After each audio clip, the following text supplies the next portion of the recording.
been a little while since I've been on one of these, but I'm always excited when I have a chance to listen and take in some of the content that we're going to be exposed to today as we're talking about cybersecurity facts every business leader must know for 2025. I'm joined today by two very special guests. Going to bring them on in a moment to introduce themselves. We're actually going to start off with MacKenzie Brown from Blackpoint. MacKenzie, thanks so much for joining us today. Always really a excited to have pleasure. you. Yeah, I'm if really you could excited maybe to be here. tell the audience a little bit about your background and about yourself. Yeah. So MacKenzie Brown, I'm the VP of the Adversary Pursuit Group, or APG, because that is a long team name at Blackpoint Cyber. And my team lives within our Blackpoint Response Operations Center, which is our SOC. We do threat intelligence and threat research, so we enhance and supplement basically intel back to our analysts so they can hunt faster, better, stronger. I come from actually what our CEO has coined the murder cleanup zone. I come from incident response, essentially right of boom. So I come from the world where, I'm now left of boom, preventing attacks, and have come from the side of mostly just investigating and recovering attacks for the 4 years around at Microsoft. So my background has been all over the place in incident response, and I'm happy to be talking about more preventative in nature activities. Wonderful. Well, thanks for sharing. We're always so fascinated when we get to hear the stories that you and your team share with us. It's a pretty unique group that you run there at Blackpoint, being able to do the pursuit side of it, really get in on the offensive side. And it's certainly one of the many things that makes Blackpoint so successful in what you do today. And of course, joining us, I'd be remiss if I didn't welcome my friend, my counterpart, Calvin Engen. Calvin, thanks so much for joining us. I'm sure people have run across your name before in these sessions, but likewise, tell us a bit about yourself, your background. And yeah. Oh, happy to be here. Thanks, Brandon. My name is Calvin Engen. I'm Chief Technology Officer for F12, one of the managing partners. I've been with the business for 19 years, and so I feel like I'm a bit of a fixture now, but nonetheless, my primary responsibility is to keep our clients safe and secure. Do that through a number of different things, by offering products and services that can help elevate the customer's standards, a standard of care, that due diligence to ensure that we can keep those customers safe. The other component is just around the attestation. So, as a primary service provider in the IT space, we want to ensure that we also are leveling up our standards. And so we do that not only by the activity in the operations, but then also through our attestation and certifications that we hold through our governance processes. So not only are we doing what we say, but we're being audited for doing what we say. And so those are core. And so I spend much of my time in the cybersecurity space now, helping ensure that our customers are educated on what's needed to help continue to keep those bad actors out of their networks, and so they can focus on what they do well, running their own businesses. Good. Well, again, thank you both so much for being here.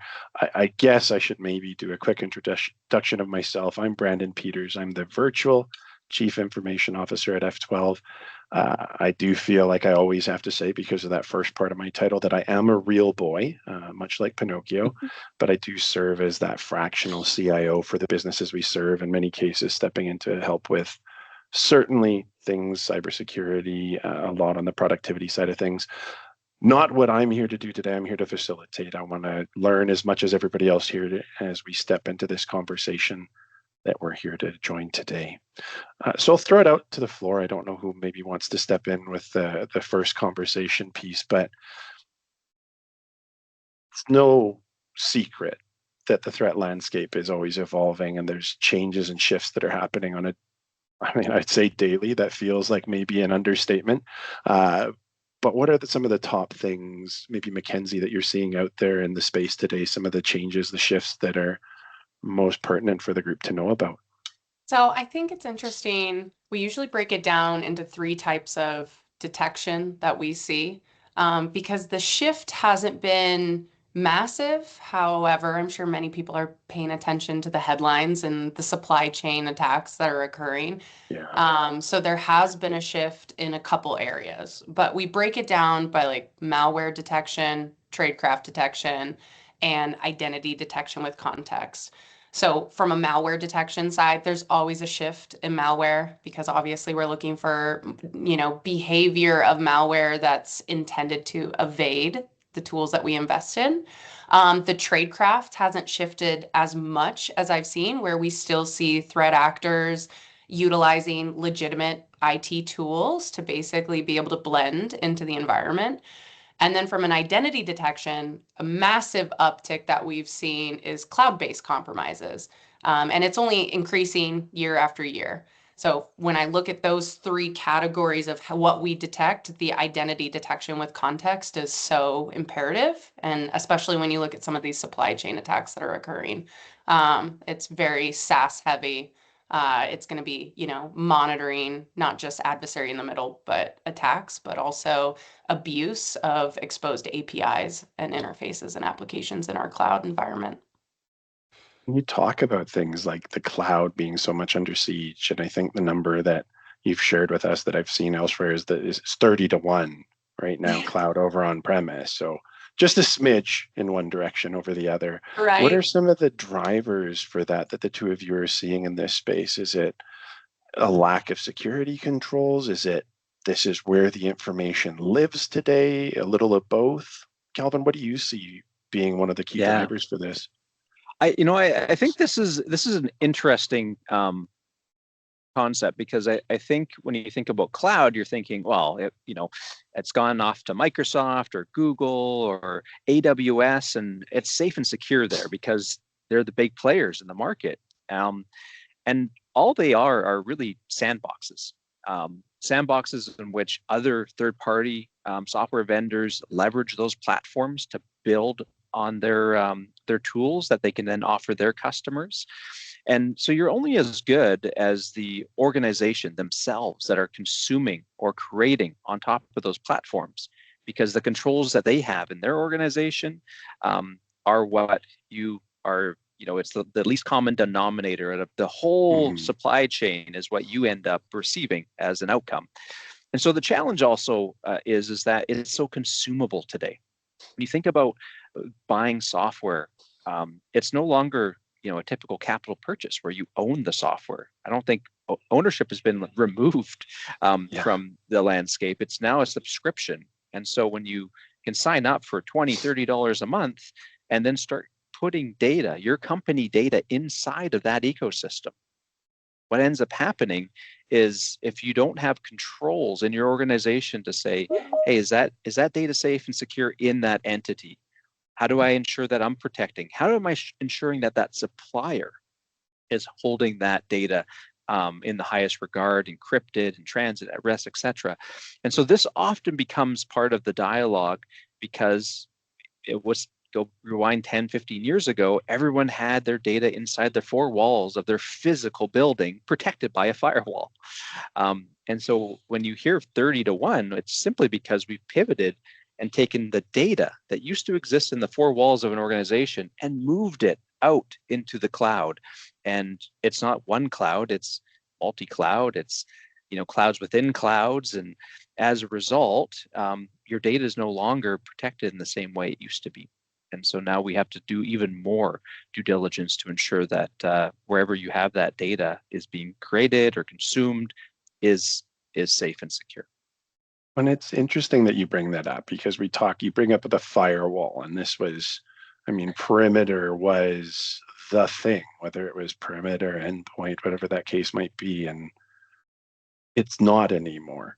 And I know, MacKenzie, you've, within your organization, within your past experience, there's a lot of information, a lot of numbers that come into play and back what we're seeing in this space today. Tell us a little bit about why perimeter isn't enough these days. Well, I think the perimeter's just shifted. I think, for the cheesy saying or the saying that Microsoft's had forever is identity is the new perimeter. Most people are still operating in hybrid infrastructure where they're still managing on-prem, but like Calvin was saying, identities and access to data has shifted to the cloud. So when we look at different things, it could be disruption, more on-prem, lateral movement, and discovery of what the environment looks like. But there's also value to just targeting the cloud and being able to look at who has access to what data and what data is segmented and living in certain areas. So session hijacking, token theft. We usually say like MFA bypass, but in a sense, we're not necessarily bypassing it. They're just simply stealing the tokens and more doing a man in the middle type of attack. But 50% of these is pretty significant of what we see. And obviously that fits very well with a 30-to-1 ratio of every 1 on-prem to 30 cloud cases. And people don't realize when it comes to the cloud too, why there are so much more. I mean, it's not just access to a potential account that has access then to data, or being able to do a lot more discovery internally of the targeted organization without creating a lot of noise. But when we do it on the detection side, we have to do multi-event analysis. So it's not just Susan does this, works in this role as in an accounting, and she's logging in from Toronto, but she's based in Edmonton. I'm surprised I actually know this. You guys are like, wait, she's been to Canada. I'm in Idaho. I'm almost in Canada. I'm close enough. But looking at not just geolocation, but what is Susan's role? What's her normal work hours? How is she logging in? What browser is she logging in from? So we have to like build up context, which takes time. And I think once you've been able to shift to the cloud and focus on compromising identities, it's harder especially if you don't have MDR, obviously, or a SOC, it's easier to compromise an identity without making noise than compromising a system. Yeah, absolutely. And that's leading to massive, massive impact. It doesn't matter what industry you're in, but I know at Blackpoint, you've been monitoring, tracking some of the industries that have the most significant impact. I know we talk about $2.7 million average ransom as we see on the screen right now, but how does that impact you depending on the industry you're from? Is it certain industries? I'm preloading this with what we can already see, but there's certain industries that are certainly more susceptible, I would assume, and I assume, but I've also seen it where it's more susceptible, but also more valuable for the threat actors to get into, which ultimately leads to that higher ransom. Is that still a fair statement today? I mean, I would say so. If you think about all the 3 industries that are listed here that are top targeted, and industrials is definitely at the top. And when you think of industrials, think of manufacturing, engineering, and construction, and every sub vertical that's going to be underneath within those fields. And you think of healthcare as well as MSPs, many to one. A managed service provider and technology is top targeted because they're protecting many organizations. So if you compromise them, you get access to many potential new targets. But all of them, especially when it comes to healthcare and industrials, they have a lower operational disruption time. Their RTO is much lower. Healthcare is a very obvious one. We need things to operate. We can't go to paper mode in a hospital necessarily and be able to navigate. And we've seen that for the past decade, especially when it comes to ransomware. But industrials is the same. They have a lot of access. There's a lot of things. They have lower operational downtime that they can suffer. They have more critical data that's valuable in many cases in these industries. And they essentially not just not being able to go down, but they have a lot of legacy IT and legacy infrastructure. So they're easier to essentially map out and be able to target and compromise at a larger scale. And I think all of those in conjunction with each other make it so that ransom demand is easily met with urgency because they can't suffer operational downtime. They need to get back up. Yeah, and we're so reliant on the computers these days, and their fundamental job is to make us more productive. And so when we don't have it, it's requirement that we get it back up and working as soon as possible. But you know what's interesting? What I've seen is threat actors or ransomware groups or gangs, as they're called, they will specifically look at an organization, and if there's public information about that organization, financial records, the amount of employees that they have, they can craft what the ransomware amount is specifically for that organization, because then they know I'm probably not going to ask for $10 million for a 10-person company, but I will maybe ask for 150,000. And suddenly, more realistic, they're often are looking at ways to negotiate, because they ultimately are trying to get paid. Yeah. And when you start to think like that, they have a model that they're trying to reproduce, and so they want to see a close rate on their ransomware payments, right? And it's a business, not the best business, I would say, the most unsavory. But it's like a Black Friday sale. It's like the TV's not that much cheaper on Black Friday, but somehow the hype of it. Let me just get it a little bit lower, and they'll be willing to pay. And then you think about, where you start to see those extortion attacks, right? Where it's maybe it's not the ransom. It's maybe I'm going to take that information, take it out of the organization, and then lever it as an extortion tactic. If you don't pay, we're going to release that to the public domain. That could be intellectual property, that could be PII information, something you don't want the public to know. And so if you don't pay, they simply let it get released. We have had examples of that happen across many industries over the year. And so it's ensuring that those controls in the organization to prevent data loss are more and more paramount than ever before. Yeah. And we've seen it too, like Calvin, you talk about the way that they're going about understanding the amount that businesses can afford. We've seen it in the not-for-profit space. I talked to a lot of people there that say, oh, well, surely we're not a target because they know we don't have, it wouldn't be as lucrative. You'd be surprised at how susceptible the payments might be lower, the ransom demands lower. The quantity of breaches that are occurring in that space are incredibly high still because the controls are typically not there.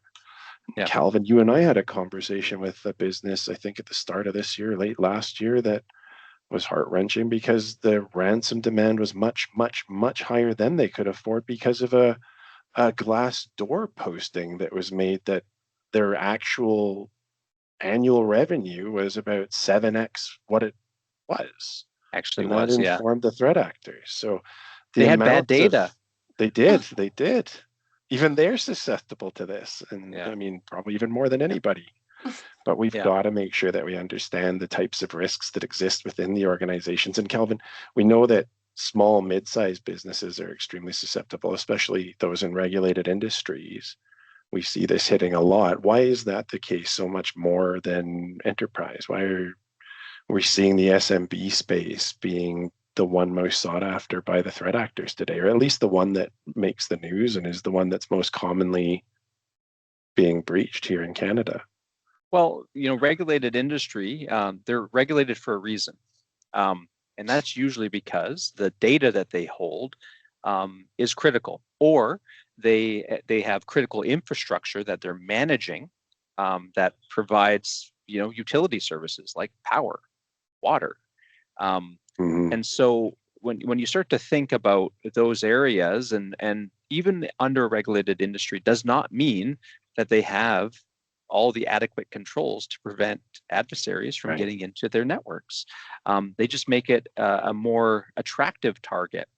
You think about healthcare, there's a lot of PII information that exists within an EMR system, electronic medical records system, and so getting access to that is a treasure trove of information that can be used for identity theft, for other malicious purposes.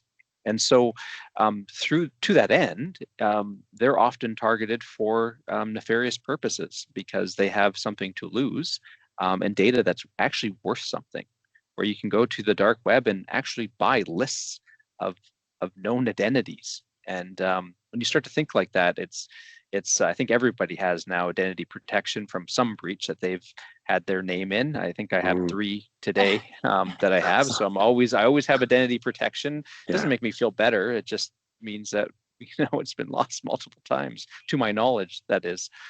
And so I think when you think about this, it's really high value targets, right? And that's really what it comes down to. But small to medium enterprises themselves, if they're a supplier to a large organization, often what we're finding is that they start to be targeted as a jump point to those large organizations. And so there's now attribution that can be given towards maybe a vector that they come in from, maybe that somebody that doesn't have as solid of security controls in their organization. And so now they're able to gain access to information they normally wouldn't have access to. But it really is just a link that opens doors into these other enterprise networks. And I think this is where supply chain validation relative to who you are working with as a company, you need to look at what are they doing, and either have your IT team or your MSP work through a questionnaire on what they should be asking when you're looking at a new potential vendor or supplier. In fact, we're starting to see more and more of contracts be written with cybersecurity language in it, that you will do these things, or, hey, I need to see what your cybersecurity policy looks like. How long will it take for you to notify me if you get breached? Because if we're working together, we're sharing information. Is that 48 hours? Is it 72 hours? Because I want to know, so that if I need to turn around and protect my customers and do breach notifications because my customers are asking the same of me, this has a cascading impact. And so we really have to look at leveling up this level of posture across our organizations. Now we're finally starting to catch up to you guys in the United States, MacKenzie, when it comes to things like compliance and legislation for this. We're still certainly lagging behind, which is scary, because likely when they do finally come out, tactics and impacts and everything is going to shift. And I'm curious, what do you see within the SOC today that when we talk about some of the tactics that threat actors are using, how have they shifted over the past year? Well, if you're good at MDR, you're really only sticking in the initial access and sort of like lateral movement part of the attack chain. So how threat actors get in and how they sort of traverse throughout your network. If you're really good at MDR, that's where we want to catch them. That's our sweet spot, is initial access. I think some of the themes that we're seeing in initial access, and you'll see this in the report, and we're still seeing it today. And I actually just spoke with a client last week in Tennessee, and her organization had just went through this, and we caught it. But it was a SSL VPN compromise. We're seeing a lot of targeting of systems that are publicly exposed that can gain access, but it's not just gaining access. Some of these are like management interfaces. So they're gaining access to a publicly or externally exposed system where they can immediately gain privilege, administrative level privilege and access. So that's one way of initial access. And then the other things that we're seeing a lot of, and one of them's in the report actually, is fake CAPTCHA attacks. So I like to put this whole concept of false sense of security or a semblance of security. If you are visiting a site, and we've seen this where it's almost like a watering hole where it is a legitimate organization site and it ends up getting compromised, but you wouldn't know it's compromised. I don't want to spread too much fear talking on this, but we wrote a really long intelligence report on this. You can find on our website. But it's in the report, in the landscape report. We saw so much fake CAPTCHA. It's still ongoing. 170, actually, we're breaching like at least 250 cases at this point. It's interesting. But if you're visiting a site and you're saying like, here, click here if you're not a robot, and you are in fact a robot, it's quite interesting to see. Also, it'll be like, oh, run this command in the background, and people are doing it because it's giving this semblance of security. You're going through a Cloudflare tunnel, like you're really feeling like this must be normal. And threat actors are doing that just the same way they do. We still see a lot of business email compromise where they're mimicking legitimate other humans. So I think there's this theme of impersonation of legitimacy. The other thing that we saw recently in another pre-ransomware attack was SEO poisoning. So we see people searching. We had a couple campaigns on this, and one was with a tool called Putty, which is a really common IT administrative tool. And we found that if you typed in that through your search engine, it was bringing up a malicious version of Putty. And they're still downloading the tool, but they're also, unbeknownst to them, downloading other backdoors. In this case, it was called Oyster, but downloading other backdoors that now give access to this initial access to their environment. So it's again this theme of like, I'm just navigating the internet Wild West, but everything feels legitimate. It feels normal. There's a sense of security. And then when they're on the inside of what we normally see, that's the part that hasn't shifted too much. They're just using legitimate IT tools. They're using PowerShell. They're downloading RMMs like AnyDesk or TeamViewer. They're using these tools because now if they have administrative rights or access, they can navigate and do the rest of their mapping, their attack chain, or whatever nefarious activities they do have planned. And like we were talking about on the pre-ransomware side, we're starting to see a shift too. It started with double extortion, which Calvin was discussing. So you get the ransomware attack in and of itself, and then later on, which we've onboarded new clients before who ended up on CLOP's site earlier this year. And we were like, oh, okay, this happened before we took you on, but we'll help you navigate it, basically do critical monitoring of your systems. But they already went through a ransomware event, and now they're getting extorted a second time just to make sure their data is not released. And we're still seeing this. CLOP just did it again. We're still seeing these releases. And we've seen a shift. Microsoft actually, Mystic, their intelligence team actually brought this up. We're seeing a shift to extortion only, which is going back to the cloud and why it's so prevalent. They really are focusing on, do I even need to use ransomware and encrypt systems and make them pay for a decryptor? Or can I just go straight to the data, which is a lot faster and a lot quieter, and then extort them for that data, for not leaking that data, rather. So we're seeing extortion only or extortionware, which is purely just infiltration and compromising and exfiltrating data. So those are probably the top things that we're both concerned about, and then we're actively seeing in the trenches right now. It becomes important. Oh, sorry. Go ahead, Calvin. Yeah, I was just going to say, and you know, when you start thinking about like how do you stop these types of things? You know,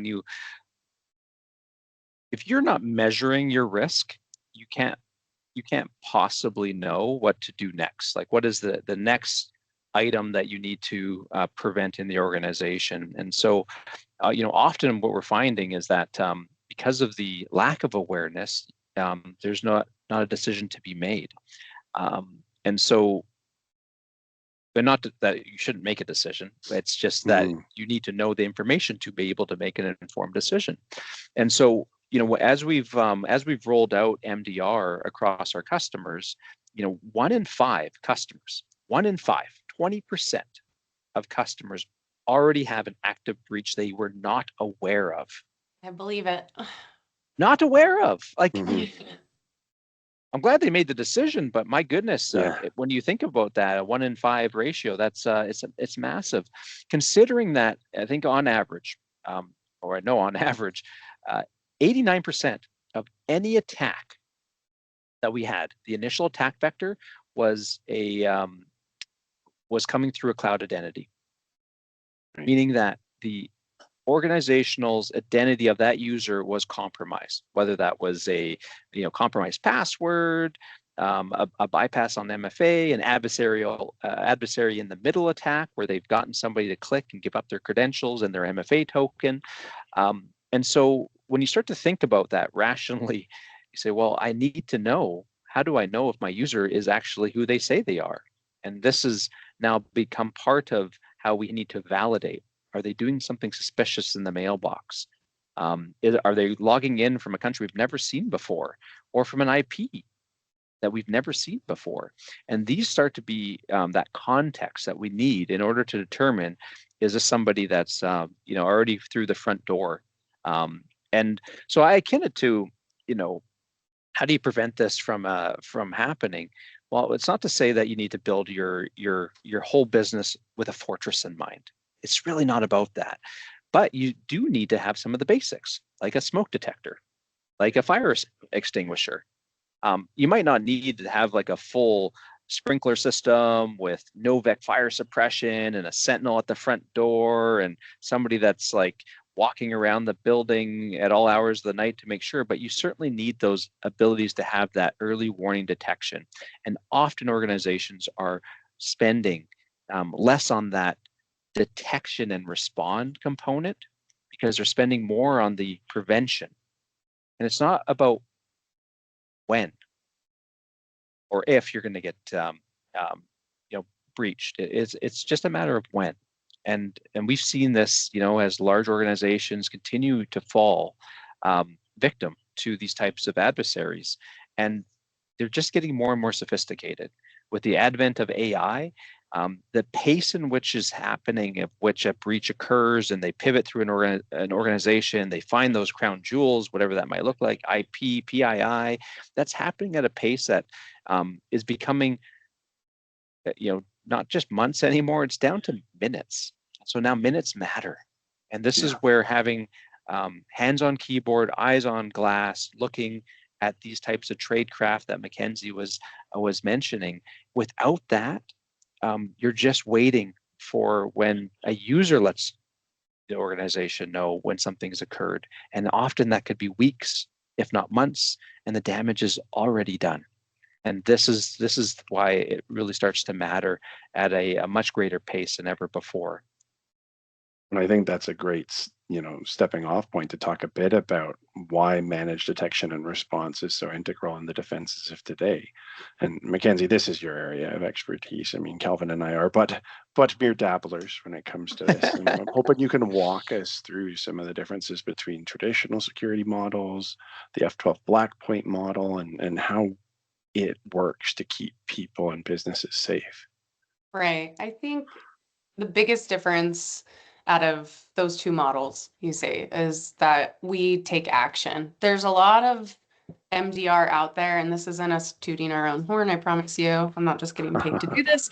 But there's a lot of MDR out there where, regardless of the company, they will simply send an email, or they won't contain the threat, or there's some nuance to the actual call tree or process in and of itself. And like Calvin was saying, minutes matter. So we have this high fidelity sort of validation process when we are taking action on something. It's because of that analysis part where we're like, there's no doubt that even though Joe for this org or this MSP is not picking up their phone, we are going to disable the account. We're going to isolate the host system. We're going to take action on it because we know within that minutes matter concept that the blast radius and the scope of damage is far more intense. Especially once they're able to laterally move, we know how little time it takes for them to basically achieve whatever their actions on objection is.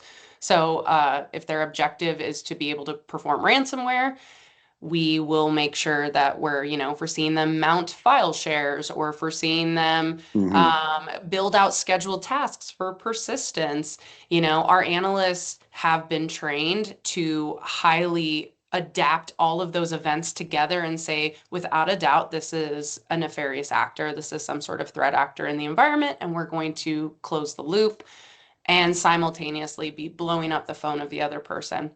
And I see traditionally what we've seen in the past is a lot of larger companies that do MDR, they'll simply just send you mad amounts of emails in your inbox, and it's to the one guy who happened to take a week off. And so that minutes matter thing is so important. And I think the beauty of the way that our technology works is actually like a little bit of the contextualization. Because we often see this when people invest in security products, they don't, and in this case, our agent, but also other security products, they won't push it out everywhere. And so you have a lot of unmanaged devices or workstations out there, and they kind of get lost in the sauce. But I do think that the way that we can do network contextualization is even if we're seeing a threat actor laterally move and multiple systems that are compromised, we can at least map out, oh, it's also communicating to these systems. Even though we don't have an agent on there and we can't touch that system, we can say, we can give the context to it. And that's extremely important to be able to see the full blast radius. Otherwise, remediation, you're just leaving holes around, right? If we see a web shell sit on a host system, we want to know, has that been dropped anywhere else? And that principle comes from incident response. Because a lot of threat actors there's still things like initial access brokers, where once they're in, they're maintaining a foothold, they're creating persistence, backdoors, scheduled tasks, other compromised accounts. And so what we're really good at Blackpoint is seeing that full picture and making sure that that scope of damage is small so that we can actually assist with remediation, killing those tokens and changing those passwords and doing any other rotation, implementing MFA to start would be good. And so we really work throughout that methodology to not just take action, but then give a full list of recommendations to improve the overall attack surface. So that's a lot, I think, of what we're seeing. The other thing that I like to always mention too, and this stat is always changing. Right now we're sitting at, this isn't me saying don't have endpoint detection and response or EDR tooling. But there's a difference between 24/7, 365 monitoring and human intervention, which is so important, and then full reliance on an EDR tool. And maybe in the US too, this gets conflated a little bit because we have this checkbox mentality with compliance and regulations where they're like, oh, I got to get all these tools. I got to do all these things. When MDR can almost operate and does, we can, and from a cyber insurance policy side, still check the box as an EDR.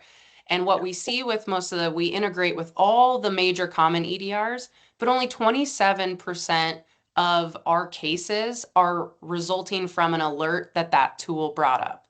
The rest of it is our analysts, our expertise, and the detection engineering and automation that we put into place because we see these things that we know are bad, that are threat actor tradecraft. And EDR doesn't pick up that tradecraft as well anymore. It's slowly becoming legacy, and I don't want to put that out in the universe, but that's unpopular opinion. I feel like EDR is becoming a little more legacy.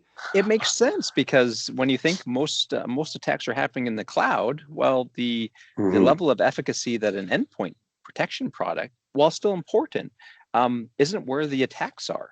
And so ensuring that you can have those ecosystems like single sign-on, an identity that's wrapping across each of these different software providers. So if a user gets compromised, then these are the areas that user had access to, and those could be compromised as well. And I think, when you start to zero in on that tradecraft, and whether that's, the ClickFix or otherwise, having defense in depth. What I mean by that is having layers of defense. So it's not just one thing, because there's not a silver bullet in security. It's the scenario of a Swiss cheese effect. It's like all those holes in the Swiss cheese need to align for a threat actor to get in. But hopefully there's those layers in which maybe this layer doesn't stop them, but the next one does.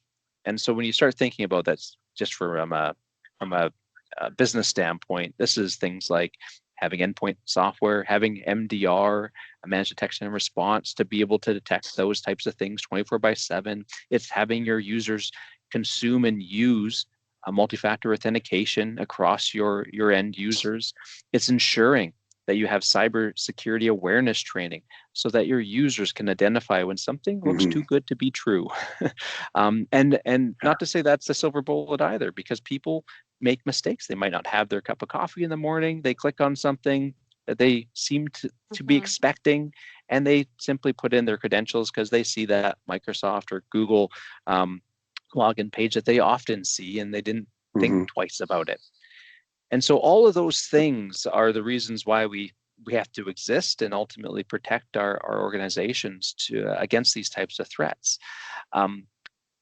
But the landscape's evolving, and I think the one thing that I want to just make sure of is that, as we advance in technology, as AI continues to add value to increase productivity of our employees and our staff members, it too can be wielded for nefarious purposes. Yes. And going back to those minutes matter, this is that time where having the ability to have that detection and response right at the fingertips, so that way, security professionals are informing as opposed to users informing when there's an issue, is paramount.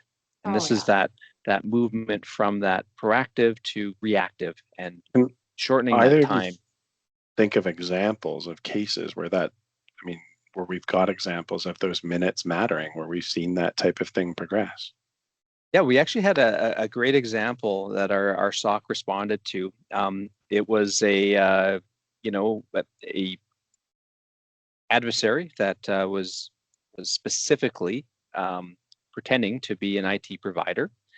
They reached out to the user, said, "Hey, we need to download some software. I'm here to fix your computer. I heard it was a little slow," like very generic, like, often a computer can be slow, right? So, yeah. Especially on a Monday, when you just, the computer's been offline all weekend, you get in, you turn it on, it is slow. You're right. But maybe it's just me because I haven't had my 2 cups of coffee. But the result is that they went through and walked that user through installing a piece of software. That piece of software was, MacKenzie said it earlier, was a piece of software so that they could gain access because they wanted to get back in the system at a later point. And they were going low and slow. They weren't trying to ransom everything as soon as they got on the machine. They were figuring out where they were. They started doing reconnaissance and starting to use some commands to understand what was happening. Where were they? What company are they in? What kind of access to data do they have? And then it wasn't until 5 days later did they actually deploy some ransomware, or tried to in this case. And it was stopped by some of the other components of their security stack that was already in play. But the point is that they started not with an email, they started with a phone call, an actual phone call that they called the user and got them to walk through on downloading a piece of software. And that's where user education will come in, verification of, hey, are you expecting your IT provider to actually call you? Maybe call them back on their phone number, not the phone number that threat actor maybe is giving you. And so these are just some of those basics that need to occur. Another good example is just around electronic funds fraud. Because this is often, they don't ransom it, they just steal the money directly. Mm-hmm. and I mean, as simple as just asking for somebody to change the account information. And so now, whatever, accounts payable just gets rerouted to the adversary's bank account that often gets leapfrogged overseas to a jurisdiction that has no domain in whatever banking system that you're in. And those are those moments where, having those segregation of duties in the accounting function really make a big impact, so that you can verify, hey, is that the person actually making a change to the account? Or if you're going to have a transaction, a financial transaction in the organization, make sure that two of the senior folks have some way to ensure that they're talking to each other. And often when you're in a remote workforce, maybe you don't get to have a conversation at the water cooler anymore, but then having maybe a passphrase, not a, hey, just respond back over the email or the Teams message, or whatever it might look like. Actually, picking up the phone, call their cell phone, and, hey, remember who I was talking to you about last week about my daughter going to that ball game? What was that score? Do you remember the score? Because suddenly you can disrupt that impact of an actual event that's occurring and save you hundreds of thousands, if not millions of dollars, of just having some of those basic low-tech segregations of duties. So food for thought. It does not need to be high tech always. When you talk about your depth, your layers of protection, policies and procedures, I mean, sometimes they get overlooked, but the ability they have to keep organizations safe by reinforcing that, oh, I know that you're the CEO and that you like to make these demands, but we still have this process in place for a reason, for this exact reason, making it so that nobody has that ability, making sure that you have that clarity and equilibrium within your organization to keep people safe and enforce that they're allowed to do the right thing. Mm-hmm. It's immeasurable, the amount of value that that has, especially when you're talking about things like electronic funds transfer fraud, that if it's not touching anything on the identity side for your organization, Blackpoint's likely not going to have any insights into it. If it is something that's coming from a fully external account that somebody just didn't know how to spot the external tag, or the email address being from somewhere else, a spoofed address or something of that nature. I think you So, hit on a really good point as far as, we think threat actors have evolved, but the way that they evolve in their sophistication has been largely the way that humans have relied on tech so much.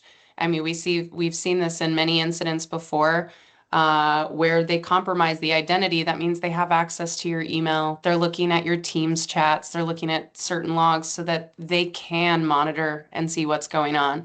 But people forget that you can still pick up a phone and call others. And even in the middle of an incident, you can have out of band communications where you're like, why are we not talking on Signal or WhatsApp or something right. that is separate that I know isn't compromised? And then also the sense of we have this reliance on tech, but Calvin kind of hit on it again, is the evolution of threat actors is this reliance on tech support.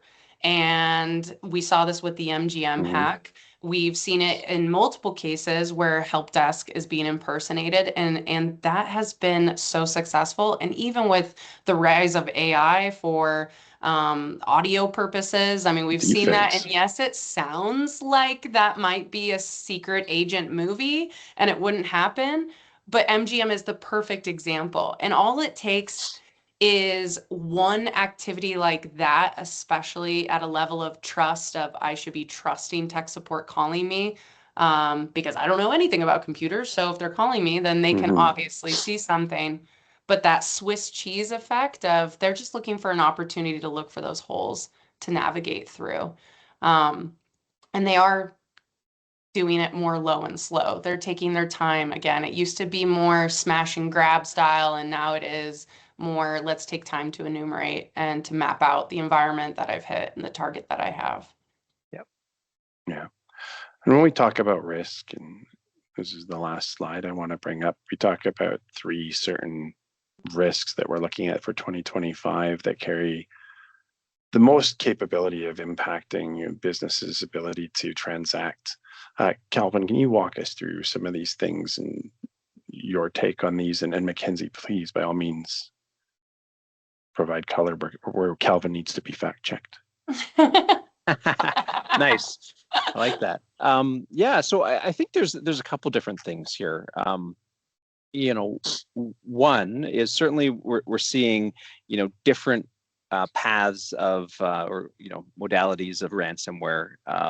These are just one step forward, 2 steps back. We're kind of moving back and forth on the threat landscape on what is the technology that really stops this from happening. At F12, we've adopted a zero trust endpoint protection solution that really stops all software from running unless it's known good. So it kind of flips the script on traditional EDR that MacKenzie was talking about earlier, where it's not as effective. And it's simply because that often those heuristics or the latest definitions have to be attributed to the software that's bad.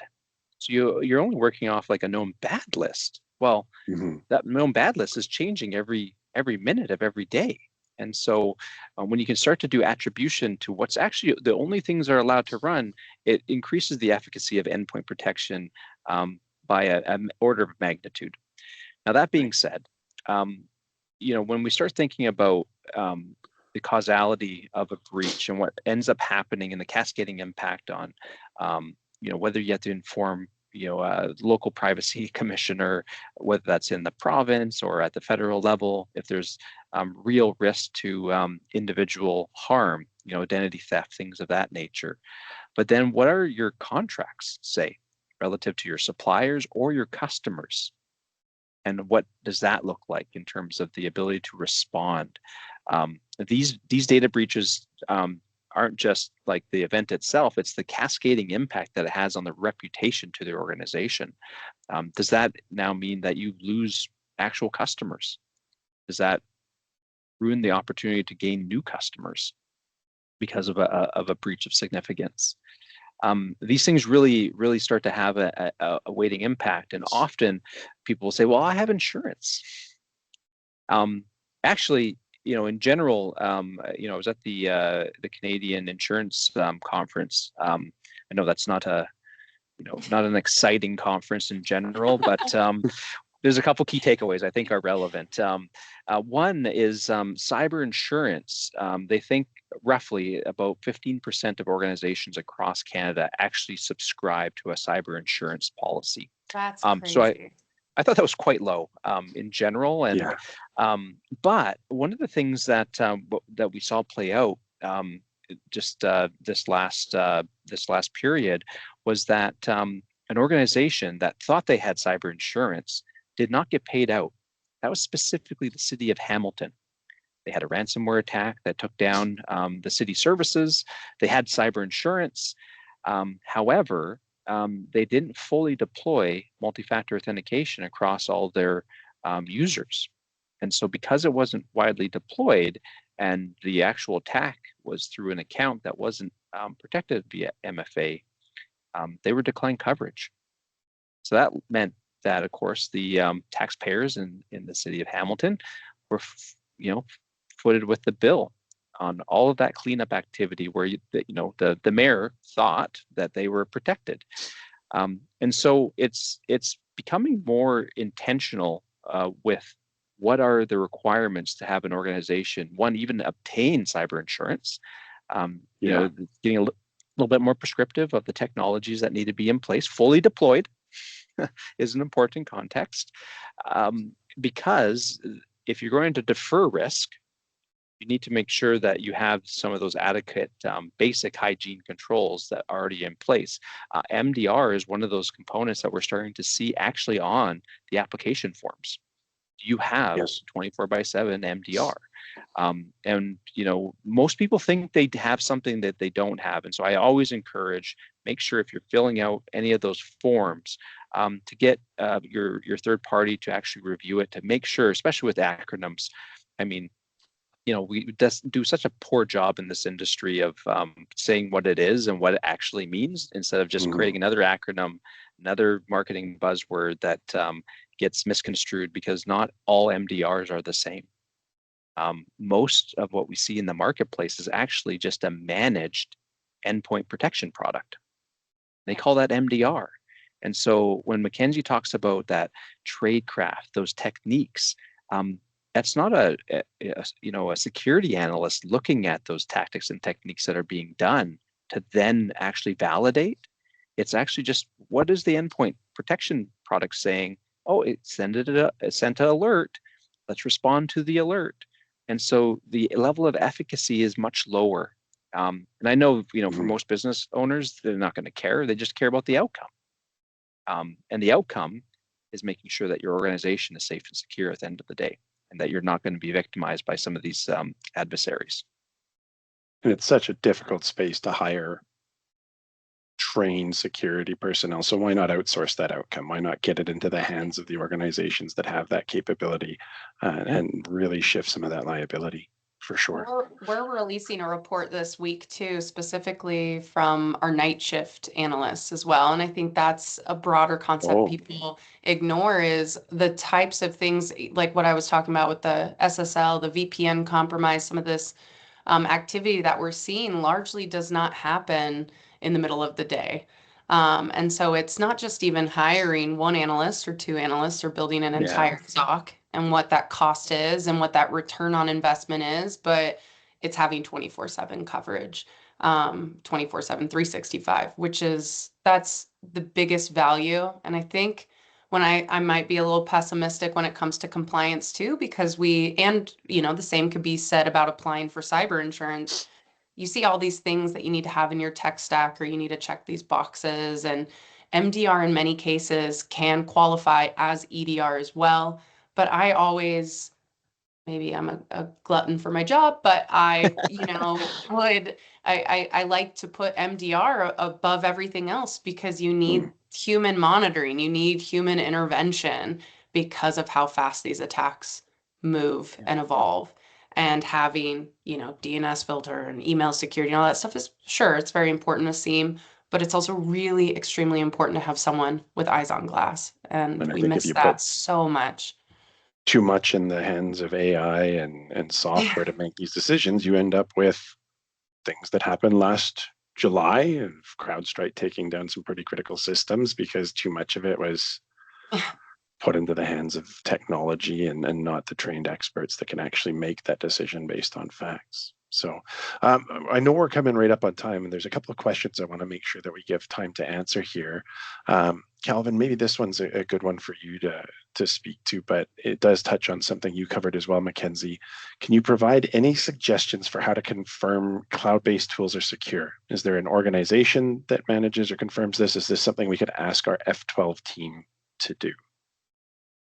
Yeah, well, there's a number of things. Not every cloud is the same, and so depending on where that data sits, if it's in Microsoft as an example, we have a standard set of policies that we ensure that our organizations are adhering to, and so making sure that they're leveled up in those areas. Some are a bit more disruptive than others, so it's not that they can just get turned on ad hoc. It has to be a plan through a change management window. When we start talking about other clouds, maybe that's maybe your CRM through Salesforce, or a company like HubSpot. There's other considerations that need to be considered within that. How you set it up, how you attribute an identity towards that organization, and then how do you ensure that you're enforcing maybe MFA within that if it's just a standalone identity. And so often what I would say is that we start with a gap assessment to see exactly what is the ecosystem of organizations that you're using as a business, and then looking at, do they have some of these basic controls around identity management, access control, and then that can be informed for an onboarding procedure, an offboarding procedure, and then you can layer security components around that. So it's not one size fits all, unfortunately. That's why it's complicated. It's a little bit more complex than just simply one brush kind of paints it all. But we're here to help, and certainly working with your technical account manager to get started would be a good first step. And that's often something that does trickle its way up to me if there's additional eyes on it that's required in the VCIO space as well. MacKenzie, this might be a good one for you as well. John has asked us that he mentions ClickFix has emerged as a highly effective social engineering technique in 2025, often bypassing security controls. Given the rise and challenges it presents, what specific measures is F12 and Blackpoint implementing to detect, prevent, or educate users about ClickFix style attacks within client environments?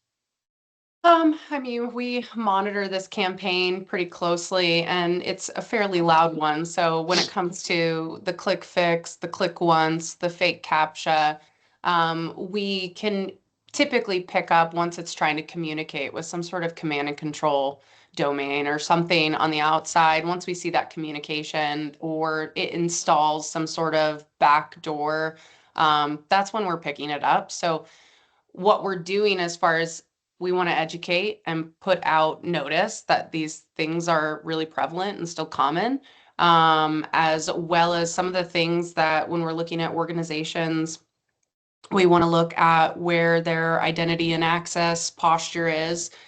For any user, we want to make sure they're using something like managed application control, in the essence, if they're just simply trying to get access to a system and install a well-known legitimate tool, so then they can laterally move throughout the environment.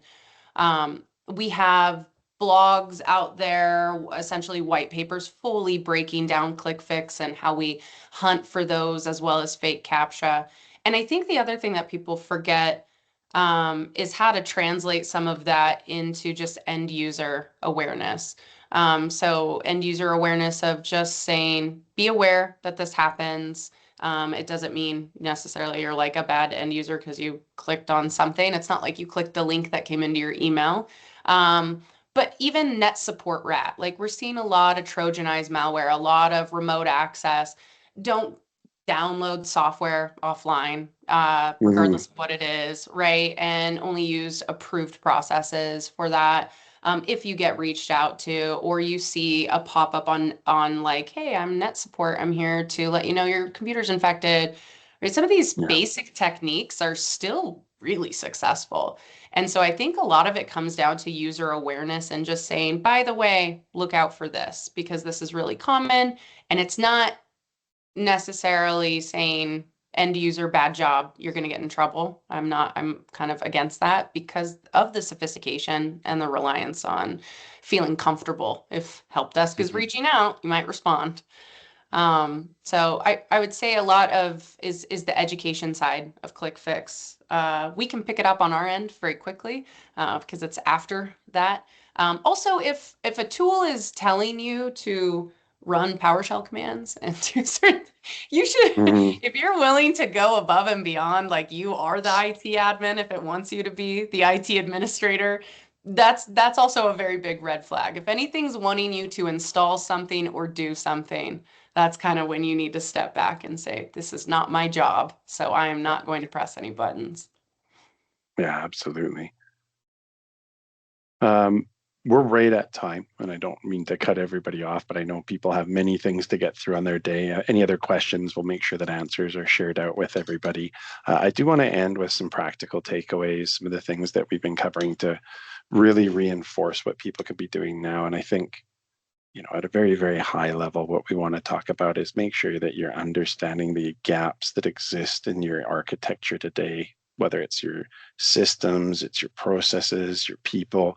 Make sure that you're conducting gap analysis, understand where MFA might be, in Calvin's example of City of Hamilton, where there might be gaps in place. Make sure that you understand first and foremost where that risk might exist within your organization so that you can apply the appropriate controls to combat those. If data privacy, if you don't transact a lot of PII, maybe data loss prevention is not your first area that you're going to be looking at.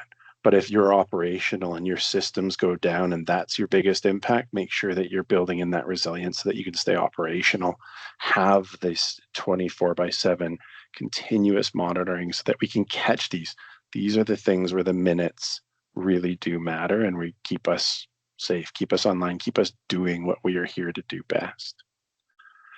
I want to end, we do have our friends at Blackpoint to join forces with F12 to put out a report, a midway report for 2025 threat landscape. It is accessible to everybody through the QR code here. More will be shared with you as we step into the post-attendee emails that will be going out. We do encourage everybody to grab those reports, ask questions. Calvin and I both participate as well in the F12, the complimentary executive security briefings that we're doing on a regular basis. So if you're an F12 customer, you've had your technical account manager, TAM, reaching out to you about these, Calvin and I are always happy, always excited to have the opportunity to step through those risks, to step through that landscape with you and the controls that you have in place to help put that into a perspective for you. And Alan, yes, you can trust the QR code. I know. Marketing loves the QR codes. I just, it makes it simple, but, yeah. Or maybe it's a phishing test. We'll see. That doesn't undermine us at all, Calvin. I mean, you'll get the report. You'll still get the report. F12's just going to get your data. No, that's good. But thanks for calling that out. And thank you all for joining the call today. I really appreciate it. And this is always a great time to be able to share our passion, both MacKenzie and I, on cybersecurity and helping up the posture. So Absolutely. Thank you both for joining us today. Thanks everybody for your attendance, and looking forward to seeing you next time. Take care.